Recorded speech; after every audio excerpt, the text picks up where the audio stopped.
Hello everyone, मैं सुनील आप सभी का अपने चैनल एसएसटी विद सुनील में स्वागत करता हूं। राजा, किसान और नगर, ये हमारा पार्ट 1 हो चुका है। ये पार्ट 2 है और इसी मुद्दे पर हम आज बात करेंगे। और मुझे पूरा यकीन है कि आप सभी लोग जितना भी मैं ये बताता हूं वो सारे फैक्ट जरूर नोट करते होंगे। एनसीईआरटी से ही मैं लेकर के आता हूं सब कुछ, और उसी पर ही बेस्ड है मेरा पूरा सोशल साइंस। तो फिर आगे जितना पीछे हो चुका है, अब उसके आगे का हम ये बताते हैं आपको। बदलता हुआ देहात, गांव कैसे बदल रहे थे। राजाओं के बारे में राजाओं के बारे में जो है प्रजा ये क्या सोचती थी, मतलब कि राजा और प्रजा के बीच का संबंध कैसा था, उनका रिलेशन कैसा था। आप देखोगे इतिहास कभी भी उठा करके देखिए तो राजा और प्रजा में हमेशा जो है असंतोष रहा है। अगर राजा, ऐसा नहीं है कि हमेशा से ही असंतोष रहा है, लेकिन कोई कोई जो है राजा जो है, मतलब कि अयोग्य शासक जब गद्दी पर बैठता है तो वो जनता और प्रजा की अनदेखी करता है, तो जिसका खामियाजा राजतंत्र को और उस राजा को जो है भुगतना पड़ता है। फ्रांसीसी क्रांति तो आप सभी को याद होगी, रशियन रिवॉल्यूशन तो आप सभी लोगों को याद होगा। क्या परिणाम हुआ था, प्रजा थी असंतुष्ट। तो वही ये भी बताने की कोशिश कर रहा है कि हम ये कैसे अनुमान लगा सकते हैं कि प्रजा अपने राजा के बारे में क्या सोचती थी। तो ये जो है जातक कथाओं से इसके बारे में हमको जानकारी मिलती है।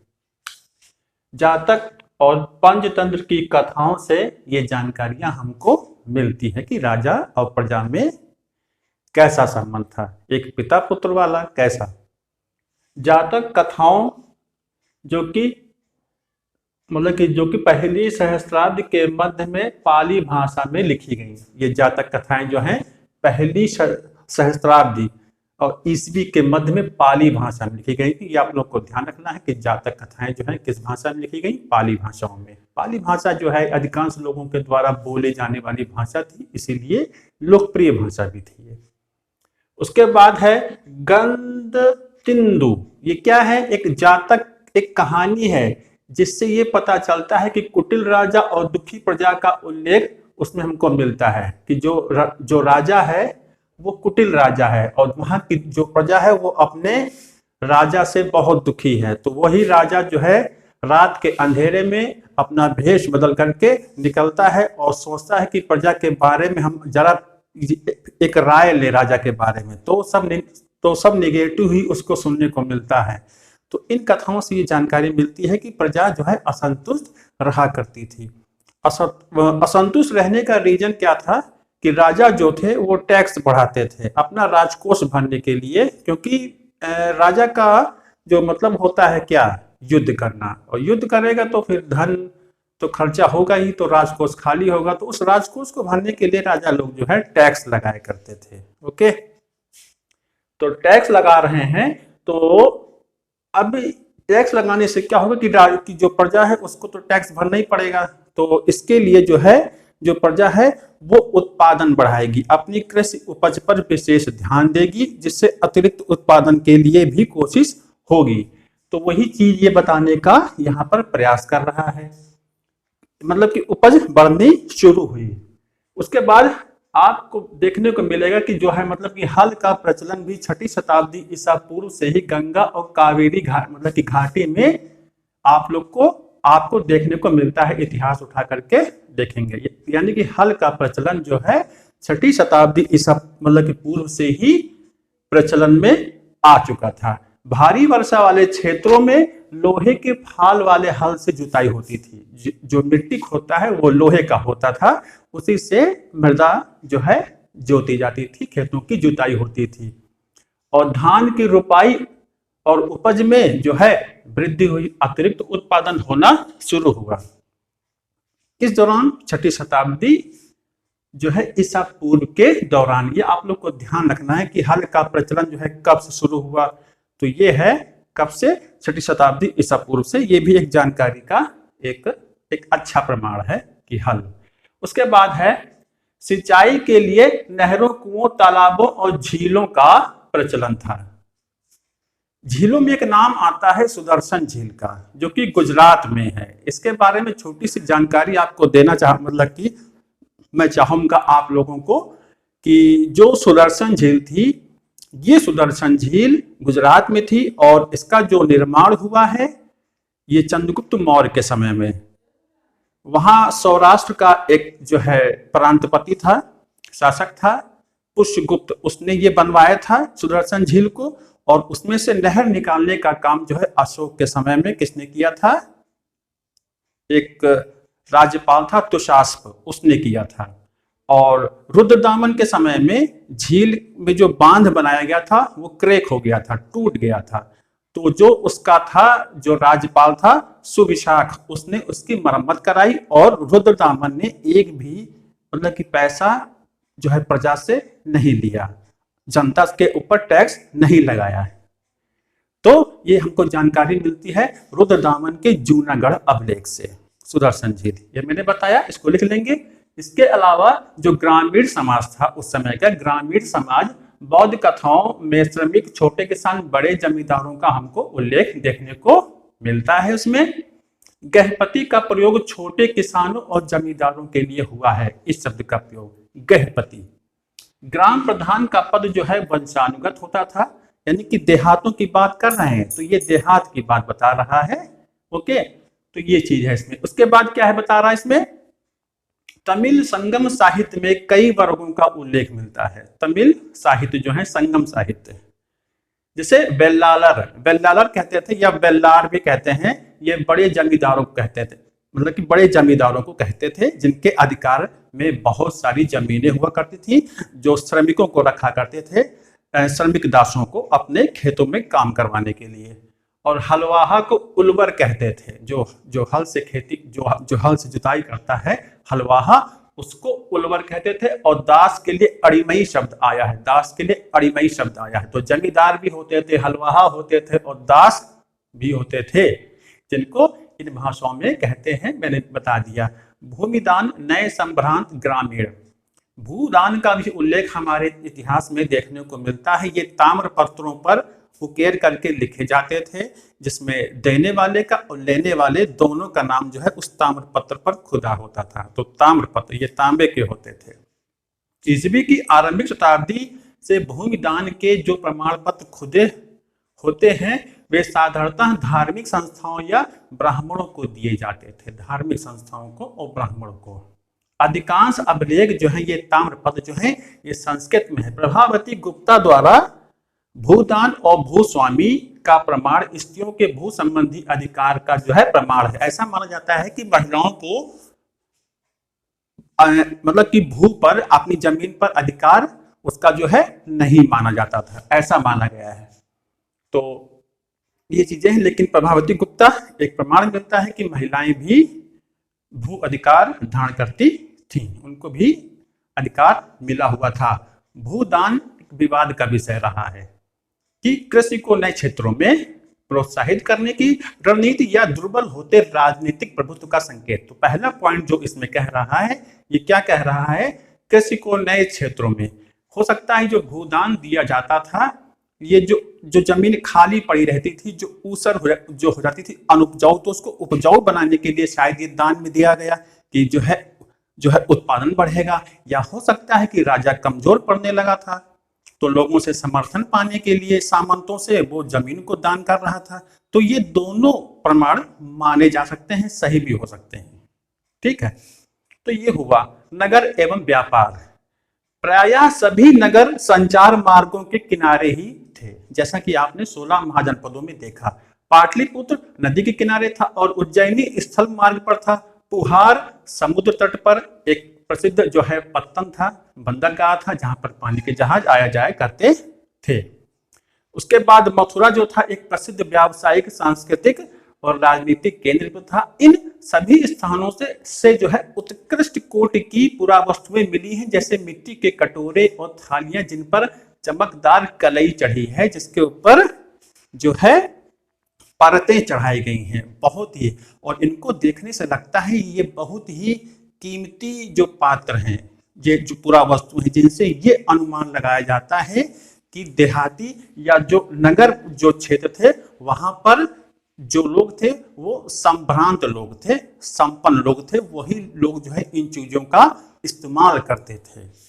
तो ये भी हमको प्रमाण मिलता है। और हालांकि इन क्षेत्रों में खुदाई नहीं हो मतलब की जैसे कहीं कहीं पर हुई है, खुदाई में मिला है, क्योंकि जहां जहां पर ये बात हो रही है, जहां पर ये पूरा वस्तुएं मिली हैं, वहां पर आज बहुत बड़ी मात्रा में लोग जीवन यापन कर रहे हैं। सिंधु घाटी सभ्यता, हड़प्पा और मोहनजोदड़ो, वो तो स्पेशल है, वहां पर खुदाई आज भी चल रही है उनके आसपास या वहीं पर। लेकिन इन जगहों पर जैसे गंगा के विशाल मैदान पर, जहां पर आज उत्तर प्रदेश है, बिहार है, मध्य प्रदेश है, यहाँ तो इन जगहों पर हम खुदाई नहीं कर सकते हैं, क्योंकि मानव जीवन यहाँ पर निवास करता है।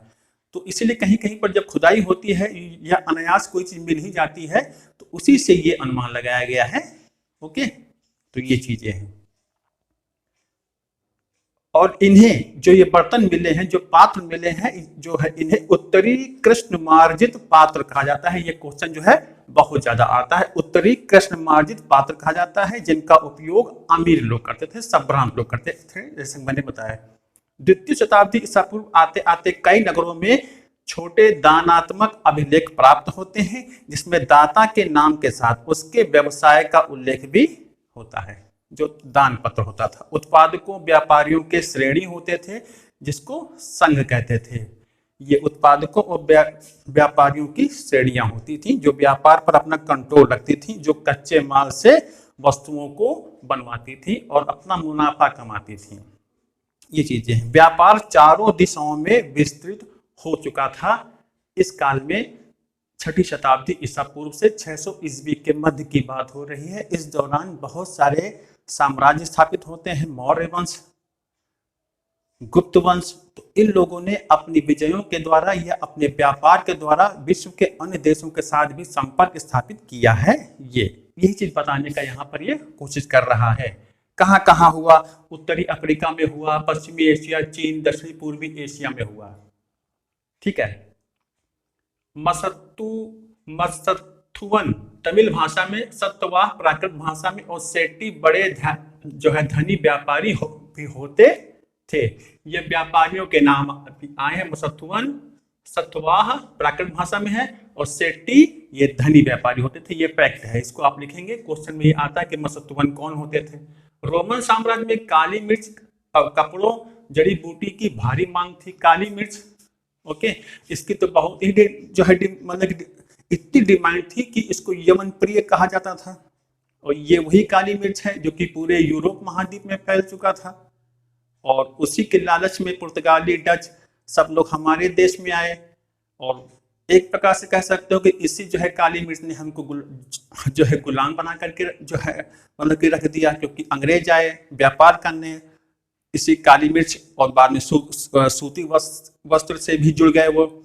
उसके बाद यहाँ का जो राजनीतिक माहौल देखा तो वो उसी हिसाब से भी शासन करने लगे, शासक बन गए व्यापारी से। तो ये चीजें, सिक्के और राजा, चांदी और तांबे के आहत सिक्के सबसे पहले ढाले गए। आहत पंचमार्क, जिन पर पंचमार्क माने जिसमें 5 आकृतियां बनी थी। ये आकृतियां अलग अलग समय पर जो शासक हुए हैं वो अपने हिसाब से वो बनवाते थे। जैसे चंद्रमा की आकृति भी मिलती है, सूर्य की भी मिलती है, पेड़ की भी मिलती है, पहाड़ों की भी मिलती है, नदियों की भी मिलती है आकृतियां, और बहुत सारे जानवरों की भी आकृतियां मिलती हैं इन आहत सिक्कों पर। ये चांदी और तांबे दोनों धातुओं की बनती थी।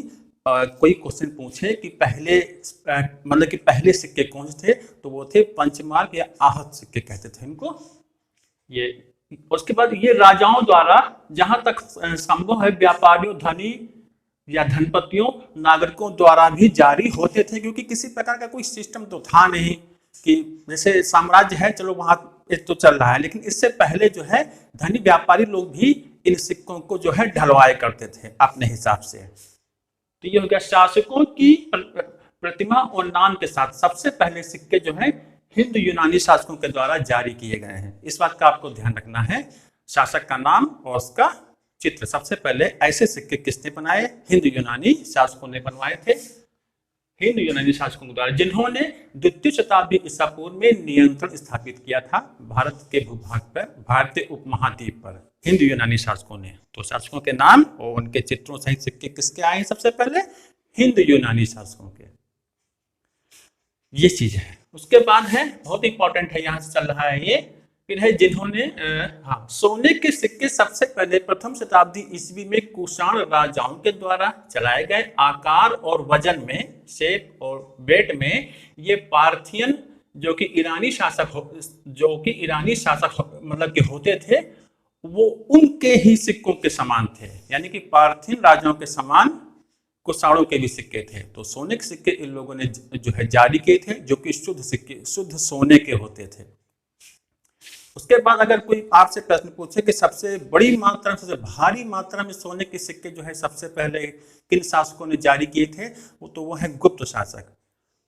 शुरुआती दौर में तो गुप्त शासकों ने शुद्ध सोने के सिक्के जारी किए हैं, लेकिन जैसे जैसे गुप्त काल पतन की ओर बढ़ता जाता है, इनके सोने के सिक्कों की जो क्वालिटी है वो गिरती चली जाती है। ऐसा क्यों? ऐसा ये कहा जाता है कि सोने के भंडार जो है कम होने लगे थे, सोने का उत्पादन कम हो गया था, जो कि मिलता है उसका उत्पादन कम हो गया था। इसी वजह से इस ओर ये संकेत करता है, और इसके अलावा एक कमजोर शासन व्यवस्था की ओर भी ये संकेत करता है। बड़ी मात्रा में सोने के सिक्कों का प्रचलन का तात्पर्य यह है कि धन की संपन्नता थी उस समय, लेकिन जब कम होने लगे तो कहा जाता है कि ये कमजोरी है किसी भी शासक की या किसी भी साम्राज्य की, सिक्कों की क्वालिटी का घटना।